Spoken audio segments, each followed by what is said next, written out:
Welcome back to এর favourite educational YouTube channel পরীক্ষা প্রস্তুতি। তোমরা যারা ডাব্লিউবিপি এসআই মেন্স দেবে অনেকেই বুঝতে পারছো না যে কোথা থেকে প্রশ্ন আসবে এবং কিভাবে তোমরা স্টার্ট করবে পড়াশোনাটা মেন্সের জন্য। যারা বিশেষ করে প্রথমবার মেন্স দেবে তাদের ক্ষেত্রে তো অনেক প্রবলেম হবে।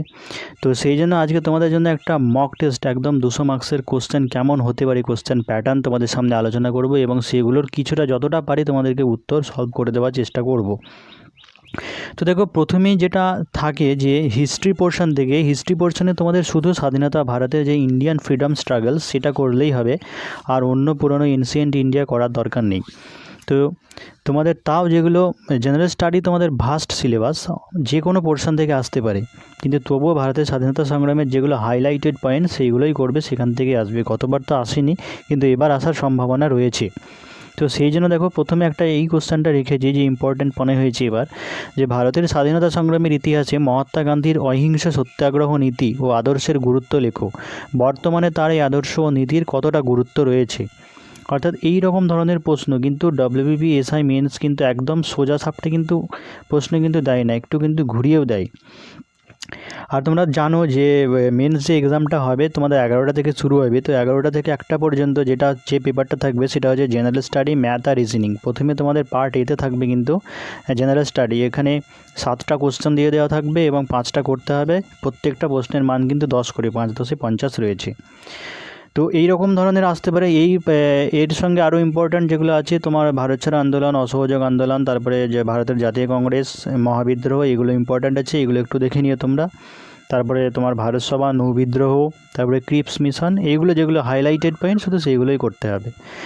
তারপরে 2 নম্বর যে কোশ্চেনটা রাখা হয়েছে যে বায়ু দূষণের মুখ্য কারণ, ক্ষতিকর প্রভাব ও প্রতিকারের উপায়গুলি লেখো। এর আগেবার কিন্তু তোমাদের জল দূষণ পড়েছিল, বা যে পরিবেশ দূষণ মানে এনভায়রনমেন্টাল সায়েন্সে কিন্তু এই দূষণ সংক্রান্ত কোশ্চেন একটা আসেই, বা তোমাদের হয়তো ওজোন স্তর বা green house effect, global warming, এইগুলো ছাড়া কিন্তু কোনো পরীক্ষায় কিন্তু যে বাদ যায় এমনটা নয়, মানে এখান থেকে কিন্তু কোশ্চেন আসবেই। তো এই পরিবেশের দিকে এইটা গেল। বা জৈব বৈচিত্র্য, এই সম্পর্কে তোমরা একটু করে রাখতে পারো, জৈব বৈচিত্র্য হ্রাসের কারণ বা গুরুত্ব, বা জৈব বৈচিত্র্য বাস্তুতন্ত্রে যে বিঘ্নিত হচ্ছে সেই ব্যাপারটা নিয়ে একটু করে রাখবে। আর 3 নম্বরে যেন এইটা আবার খুবই ভাইটাল, খুবই ইম্পর্ট্যান্ট রয়েছে যে লকডাউনের কি সাংবিধানিক মান্যতা আছে। কেন্দ্র ও রাজ্য সরকার সংবিধানের কোন কোন ধারা অনুযায়ী লকডাউন বলবৎ করতে পারে, আলোচনা করো। অর্থাৎ দেখো যে ভারতের মৌলিক অধিকার অনুযায়ী কী আছে, যে ভারতের যে কোনো নাগরিক 19-এ আছে, আর্টিকেল 19-এ আছে যে কোনো জায়গায় অবাধে কিন্তু সে বিচরণ করতে পারে, মানে ফ্রিলি ঘোরাফেরা করতে পারে। তো সেই জায়গায় কিন্তু সরকার কিন্তু একটা বাধার সৃষ্টি করে দিয়েছে। তা সেই ক্ষেত্রে কি সাংবিধানিক মান্যতা আছে, মানে এটা কি করতে পারে, আইনত কি করা যায়, কোন কোন ধারা অনুযায়ী করা যায়। কারণ এর আগেবার তোমাদের দিয়েছিল এইরকম সাম্প্রতিক কিছু কেসের ক্ষেত্রে, যে সাম্প্রতিককালে সুপ্রিম কোর্ট মৌলিক অধিকারের উপর কী কী জিনিস জারি করে, সেরকম ধরনের দেয়। তাই এটা আবার মনে হয়েছে যে এবার ইম্পর্টেন্ট আসতে পারে। 4 নম্বর দেখো, যে ভারতের ভূপ্রকৃতি, নদ নদী, মৃত্তিকা, স্বাভাবিক উদ্ভিদ, জলবায়ু, খনিজ সম্পদ, কৃষিকাজ, পর্যটন কেন্দ্র সম্পর্কে সংক্ষেপে আলোচনা করো। অর্থাৎ এর আগেবার তোমাদের পশ্চিমবঙ্গের সম্পর্কে 10টা পয়েন্ট দিয়ে দিয়েছিল, তো পশ্চিমবঙ্গই বেশি ইম্পর্ট্যান্ট রয়েছে। পশ্চিমবঙ্গ সম্পর্কে আবার আসতে পারে, হয়তো ওইখানে 10টা পয়েন্ট আলাদা আলাদা করে ছোটো ছোটো করে দেওয়া ছিল, এবার হয়তো বড় বড় করে কোনো একটা বা দুটো দিয়ে দিল, যে শিল্প কেমন বা শিল্পের কেমন সম্ভাবনা রয়েছে বা এরকম কিছু একটা দিয়ে দিতে পারে। তো তাও ভারতের ভূগোলটা একটু করে রাখবে। তবে 5 নম্বর হচ্ছে ভারতের সংবিধান সংশোধনের পদ্ধতিটি লেখো, গুরুত্বপূর্ণ সংবিধান সংশোধনগুলি সংক্ষেপে লেখো। এই যে ইন্ডিয়ান পলিটি কনস্টিটিউশন, এখান থেকে কিন্তু একটা কোশ্চেন আসবেই। তো আরও অনেক গুরুত্বপূর্ণ কোশ্চেন আছে, প্রধানমন্ত্রীর ক্ষমতা, তারপরে রাষ্ট্রপতির কার্যক্ষমতা, ওইগুলো ইম্পর্ট্যান্ট রয়েছে খুবই। তবেও এই কোশ্চেনটা মনে হয়েছে বেশি ইম্পর্ট্যান্ট, সেই জন্য এই কোশ্চেনটা দিয়েছি। মানে আমি জাস্ট তোমাদেরকে প্যাটার্নগুলো বলে দিচ্ছি বা টাইপগুলো বলছি যে এইরকম ধরনের প্রশ্ন আসবে, তোমরা যাতে একটা আইডিয়া পাও, মানে ধারণা যাতে পেয়ে যাও, এইগুলোই যে পড়বে সেটা বলছি না। তারপর 6 নম্বরে যে দেখো, আধুনিক জীবনে কম্পিউটারের উপকারিতা লেখো।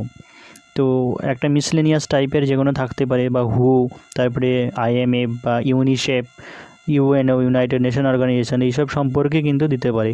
কারণ মিসলেনিয়াস টাইপের একবার তোমাদের দিয়েছিল যে আধার কার্ড সম্পর্কে লিখতে দেওয়া ছিল, তো সুতরাং প্যান কার্ড বা ভোটার কার্ডের গুরুত্ব কী, এই সবগুলো একটু করে রাখবে। সেই সাথে 7 নম্বরে যেটা কারেন্ট অ্যাফেয়ার্স পোর্শনের, কোভিড-19-এর কারণে ভারতের অর্থনীতিতে কী প্রভাব পড়বে, এটাও ইম্পর্ট্যান্ট রয়েছে। বা আর্টিকেল 370, যে কাশ্মীর সমস্যাটা হয়েছিল সেই ব্যাপার নিয়ে কি কি আইন মানে কি কি কনস্টিটিউশন জারি হয়েছে সেইগুলোও কিন্তু পড়তে পারে। মানে ব্যাপারটা হচ্ছে ইন্ডিয়ান পলিটি নিয়ে কিন্তু কোশ্চেন কিন্তু আসবে, সেটা তোমাদের এমনি যে আগে যে কনস্টিটিউশন তৈরি হয়ে আছে সেটাও হতে পারে বা নতুন কারেন্ট অ্যাফেয়ার্স বেসও হতে পারে।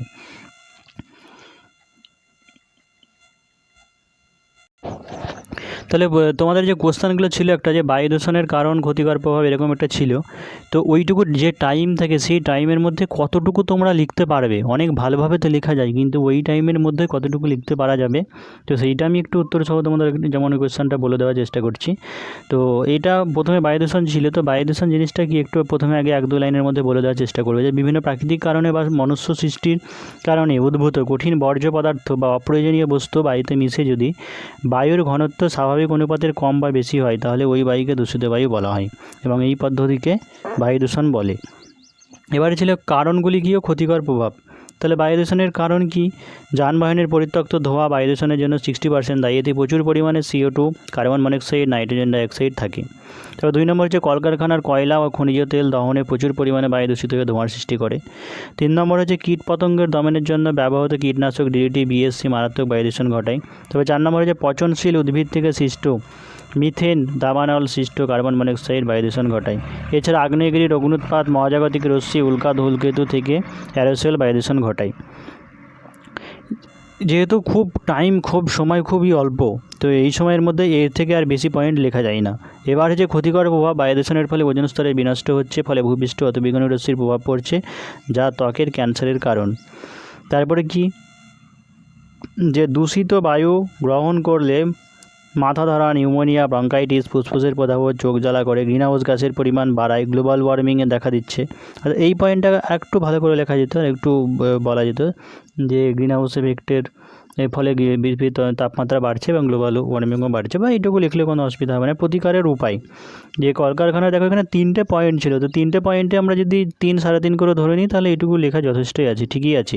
যে কলকারখানার চিমনিতে ফিল্টারে ব্যবহার করতে হবে, কীটনাশকের ব্যবহার কমাতে হবে, যানবাহনের পরিত্যক্ত ধোঁয়া নিয়ন্ত্রণে আনতে হবে, বৃক্ষরোপণ করতে হবে, বিজ্ঞান প্রযুক্তির সাহায্যে বায়ুকে শোধন বা ফিল্টার করতে হবে। তো এইগুলো হচ্ছে প্রতিকারের ব্যবস্থা। এইটুকু করে পয়েন্ট লিখলে তুমি মোটামুটি 6-7 করে পেয়ে যাবে। এবার অ্যাভারেজ যদি তুমি জেনারেল স্টাডির ক্ষেত্রে 6-7 করে ধরা যায়, তো 5টাতে 6 করে ধরলে 30 মার্কস তুললেই জেনারেল স্টাডিতে এনাফ, মানে যথেষ্ট।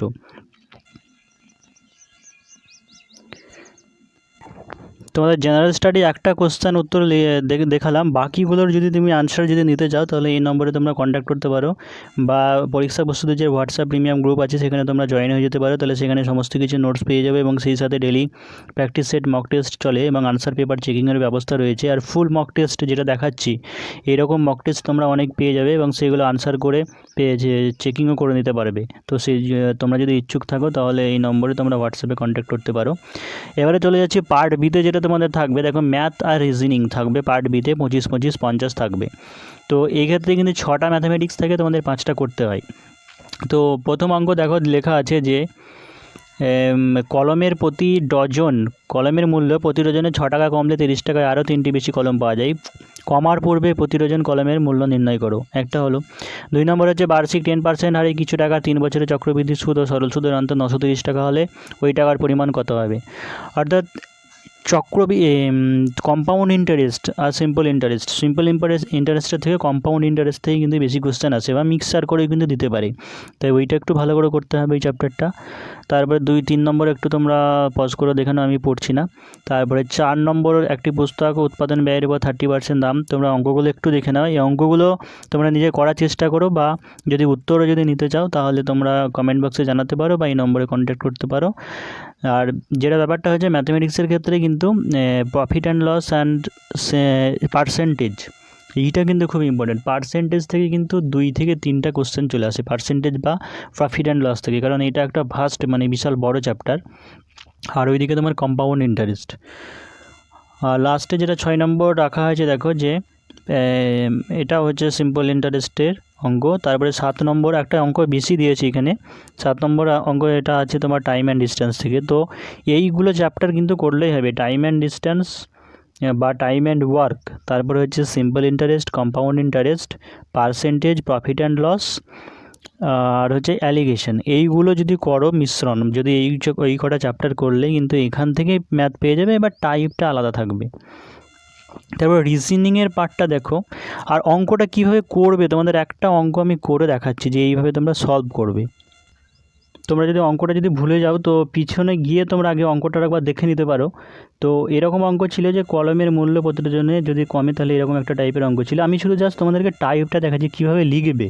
তো ধরি প্রতিজনের কলমের মূল্য X টাকা, মানে অঙ্কটা নিট অ্যান্ড ক্লিন তোমাকে বোঝাতে হবে। তো সেই ক্ষেত্রে যদি X ধরার প্রয়োজন হয় তো X ধরেই করবে, X ধরে করলে কোনো অসুবিধা নাই, বরং X ধরেই করতে বলা হয়। আর এরকম শর্ত করে এরকম করে করবে, আর অঙ্ক কোথাও কাটাকুটি করবে না। কাটাকুটি বলতে এমনি ক্লিয়ার পরিষ্কার অপরিচ্ছন্নের কথা বলা হচ্ছে না। যদি ধরো কোনো জায়গায় কাটতে ইচ্ছে করে তো সেই জায়গায় কাটবে না, মানে জাস্ট দেখাবে যে কেটে গেল, কিন্তু সেখানে সংখ্যাটাকে ডিজিটটাকে কেটে দেবে না। মানে তোমরা অঙ্কগুলো এবার দেখলেই বুঝতে পারবে যে এইরকমভাবে তুমি যদি অঙ্কগুলো করো তাহলে কিন্তু সেক্ষেত্রে ফুল মার্কস পাবে, পাওয়ার সম্ভাবনা থাকবে। যেমন এখানে একটু দেখিয়ে দিই, এই জায়গাটা যেমন কাটাকুটি হয়েছে, উপরেতে 37.4 নিচে 220, তারপরে 100, তাহলে এখানে তো 0 কেটেছে দিয়ে 17 হয়েছে। তাই সেটাই বলছি যে এইখানে কিন্তু কিছু করবে না, একদম ডাইরেক্ট এখানে 17 করে দেবে। তুমি যদি বুঝতে না পারে কাটাকুটি তাহলে সেক্ষেত্রে পাশের আপ করে নেবে, এটাই বলতে চাইছি। কিন্তু এইভাবে কিন্তু করতে হবে, খুব যে ডিটেলসে অনেক লিখে করতে হবে সেরকম না, এরকম যদি করো তাহলে কিন্তু ফুল মার্কস পেয়ে যাবে।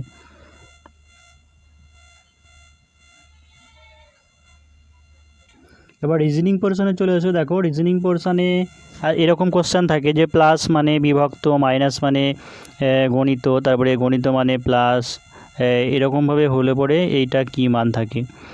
তো এইটা কি ডিটেলসে কীভাবে করবে, মানে এই জিনিসটা লিখবে প্রথমে, তারপরে নিচে লিখে 18 প্লাস মানে গিয়েছে বিভক্ত, তাহলে 18 বিভক্ত এইভাবে লিখে আনসারটা করবে। দুয়েরটাও 435 মানে ইউ আর অনেস্ট, এটা একটু কী করে হলো বলতে হবে, একদম ডাইরেক্ট উত্তর লিখলে হবে না, না তো কিন্তু নম্বর পাওয়া যাবে না।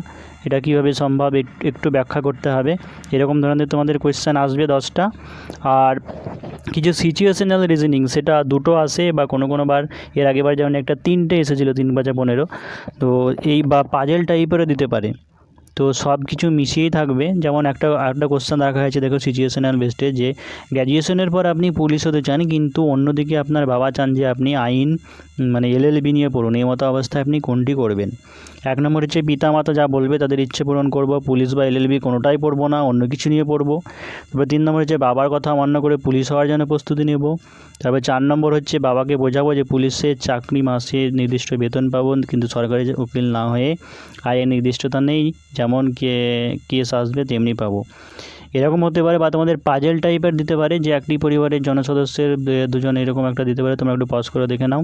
তারপরে আরেকটা সিচুয়েশনাল কেসে রাখা হয়েছে যে ধরুন আপনার কিছু পুলিশকর্মী সহযোগে আপনি একটি অপারেশনে পাঠানো হলো আপনাকে, তো নির্দেশ ছিল দুষ্কৃতীদের ওপর কোনো মতে গুলি চালানো যাবে না, তাদের জীবন্ত ধরতে হবে। আপনারা চারপাশে দুষ্কৃতীদের ঘিরে ফেললেন, কিন্তু তারা পুলিশের কাছে আত্মসমর্পণ না করে এলোপাথারি গুলি চালাতে শুরু করলে, এই মতো অবস্থায় আপনি কী নির্দেশ দেবেন। তো অপশানে রাখা হয়েছে যে যেহেতু গুলি চালানো নিষিদ্ধ আছে তাই সেদিন ফিরে আসবো, অন্য দিন ঊর্ধ্বতন কর্তৃপক্ষের নির্দেশ নিয়ে আবার যাব। 2 নম্বরে যে ফিরে আসবো, বলবো দুষ্কৃতীরা পালিয়েছে। 3 নম্বরে হচ্ছে অন্য উপায়ে তাদের ধরবো। 4 নম্বরে হচ্ছে আইন অমান্য করে তাদের উপর এলোপাথারি গুলি ছড়বো। আর 5 নম্বর হচ্ছে আমরা চুপচাপ দাঁড়িয়ে থাকবো, তাদের আত্মসমর্পণ করতে নির্দেশ করব। এরকম ধরনের কোশ্চেন আসতে পারে, এগুলোই পড়বে তা বলছি না, মানে মোটামুটি একটা আইডিয়া দেওয়ার চেষ্টা করছি। তারপরে হচ্ছে দেখো আন্তর্জাতিক নারী দিবস সম্পর্কে এটা বাংলা প্রতিবেদন যেটা থাকে। তারপরে হচ্ছে জলাভূমি বুঝিয়ে সবুজ ধ্বংসের প্রচার অভিযান, মাদক ও তামাক বিরোধী অভিযান, এইসবগুলো যে কোনো দুটোতে আমাদের বাংলায় প্রতিবেদন লিখতে দেওয়া থাকে। তারপরে এরকম একটা তোমাদের ইংলিশ প্যারাগ্রাফ থাকে, সেটাকে বাংলায় লিখতে হবে। এবার ইংলিশের ক্ষেত্রে সেম তোমাদের এসে টাইপেরও থাকতে পারে বা রিপোর্ট রাইটিং দিতে পারে, সেইটা তোমাদের করতে হবে, যে কোনো একটা করতে হয় এখানে। তারপরে বাংলা থেকে তোমাদের ইংরেজি ট্রান্সলেট করতে হয়, তারপরে সিনোনিম অ্যান্টোনিম থাকবে, আর শেষে তোমাদের ইডিএফ ফ্রেজ থেকে সেন্টেন্স তৈরি করা থাকতে পারে। তবে তোমাদের সিলেবাসের মধ্যে এটাও আছে যে সেন্টেন্স এরর কারেকশান এগুলোও আছে, তারপরে ট্রান্সফরমেশন অফ সেন্টেন্স আছে, তো সেগুলোও কিন্তু পড়তে পারে, তাই এগুলো তোমরা একটু দেখে রাখবে। তো চলো আমি ওই রিজনিংয়ের পার্টের কিছু কোশ্চেন মানে আনসার আমি দিয়ে দিচ্ছি। ধরুন এই অপারেশনে পাঠানো হলো, ওই যে প্রশ্নটা ছিল যে একটি অপারেশনে এসে সম্পূর্ণ না করে পুলিশের কর্তব্য নয়। তাছাড়া দুষ্কৃতীদের ছেড়ে দিলে দেশের নিরাপত্তা নিয়ে দুশ্চিন্তা থাকবে, অর্থাৎ সেই দিনকে যদি ছেড়ে দেওয়া যায় পরের দিনকে যে আবার তাদেরকে পাওয়া যাবে এরকম তো কোনো নিশ্চয়তা নেই। তারপর হচ্ছে ফিরে এসে বলবে দুষ্কৃতীরা পালিয়েছে, এটা কাপুরুষতার পরিচয়, যা একজন পুলিশের থাকলে তা লজ্জাজনক। তারপর 3 নম্বর ছিল অন্য উপায়ে ধরবো। তো যে কোনো মূল্যেই তাদেরকে ধরতে হবে, সেক্ষেত্রে তৎক্ষণাৎ ঊর্ধ্বতন কর্তৃপক্ষের সাথে ফোনে যোগাযোগ করে নির্দেশ দিতে হবে, বা পরিস্থিতি ভয়ানক হলে গুলি চালানোর অনুমতি না থাকলে পায়ে গুলি করতে হবে। এমনিতে বলা থাকে যে গুলি করা মানা, কিন্তু প্রথমে যে কোনো দুষ্কৃতীদের বা অপরাধীদের নির্দেশ মানে অনুমতি তারা যদি না মানে তাহলে সেক্ষেত্রে কিন্তু পায়ে বা হাতে গুলি করা যায়, মানে যাতে না মারা যায়, তো সেটা কিন্তু করা যেতে পারে। এটা আমার মনে হচ্ছে উত্তর, তো এই জন্য এটাই লিখেছি। তারপর আইন অমান্য করবে, অর্থাৎ কিছুটা আইন লঙ্ঘন করে গুলি চালাতে নির্দেশ দেবো, তারা যেন পায়ে গুলি করে, এটাই। তারপরে 5 নম্বর যে চুপচাপ দাঁড়িয়ে থাকবো, যা চুপচাপ দাঁড়িয়ে থাকলে তাদের গুলিতে আমাদের কনস্টেবল বা যারা আছে তারা কিন্তু মারা যেতে পারে, তো সেই ক্ষেত্রে অন্য নিতে হবে। এইভাবেই কিন্তু কোশ্চেনগুলো লিখতে হবে। তারপরে যেটা ছিল সেটার বাংলা অনুবাদ। তো তোমরা যদি এই সব মক টেস্টগুলো যদি দিতে চাও এবং যদি চেক করিয়ে নিতে চাও যে কত তোমরা স্কোর পাচ্ছ, তো তোমরা এই নম্বরে তোমরা কন্ট্যাক্ট করতে পারো। এই নম্বরে তোমরা কিছু ফিসের বিনিময়ে এই সমস্ত ফেসিলিটিসগুলো পেয়ে যাবে, বা পরীক্ষা প্রস্তুতির যে প্রিমিয়াম গ্রুপ আছে, হোয়াটসঅ্যাপ গ্রুপ আছে, সেখানে তোমরা জয়েন হয়ে যেতে পারো। সেখানে ডেলি প্র্যাকটিসের মক টেস্ট চলে এবং সব সাবজেক্টের তোমাদের নোটস কিন্তু সেখানে প্রোভাইড করা হয়।